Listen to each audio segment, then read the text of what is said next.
بسم اللہ الرحمن الرحیم۔ ایک ملک کا بادشاہ بہت رحم دل اور نیک تھا، رعایا کے حق میں بہت اچھا تھا۔ چنانچہ تمام رعایا اس سے بہت محبت کرتی اور دعائیں دیتی تھی۔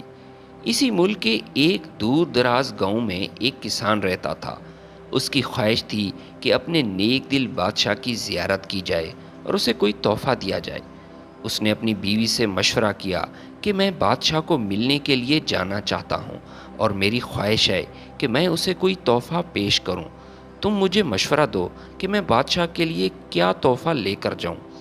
بیوی نے کچھ دیر سوچا اور پھر کہا کہ بادشاہ کے پاس ہر قسم کی نعمت موجود ہے، ہم اسے کیا تحفہ دے سکتے ہیں؟ ہاں، میرا ایک مشورہ ہے کہ ہمارے گھر کے پاس بہنے والے چشمے کا پانی بہت میٹھا اور ٹھنڈا ہے، اور ایسا پانی پورے ملک میں اور کہیں بھی نہیں ہوگا، حتیٰ کہ بادشاہ کے پاس بھی نہیں ہوگا۔ اس لیے تم اس کے لیے یہ پانی لے جاؤ۔ کسان کو یہ تجویز بہت پسند آ گئی۔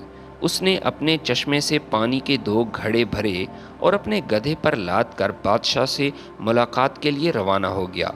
کئی ہفتوں کے سفر کے بعد وہ بادشاہ کے محل میں پہنچا اور ملاقات کی اجازت چاہی۔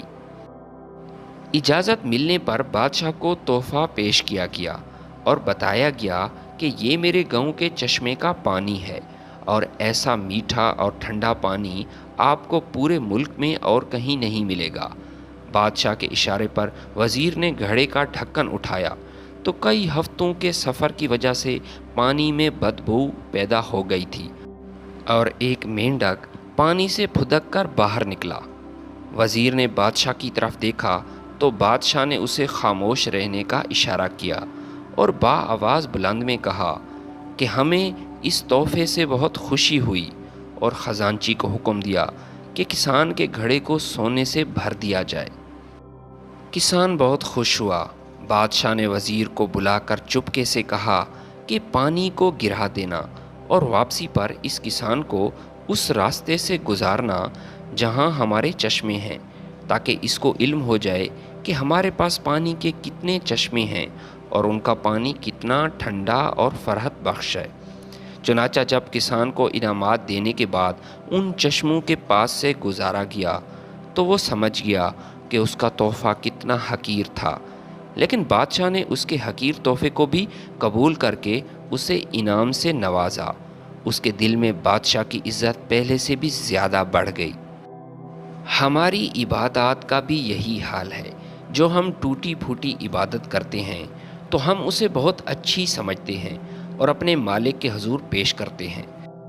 ان عبادات کی حقیقت معلوم ہونے کے باوجود وہ مالک ملک نہ صرف ان عبادات کو قبول کرتا ہے بلکہ انعام کے طور پر بے بہا نعمتوں سے بھی نوازتا ہے، حالانکہ اسے ہماری عبادتوں کی ضرورت نہیں ہے۔ عبادت کے لیے تو فرشتے ہی کافی ہیں۔ اب ہم ان ٹوٹی پھوٹی عبادتوں کو پیش کر کے اس کی نعمتیں حاصل کرنے والے بھی نہ رہے تو ہم جیسا بد نصیب کون ہوگا؟ وہ تو ہر وقت دینے کے لیے تیار ہے، لیکن ہمارے پاس ہی لینے کے لیے وقت نہیں ہے۔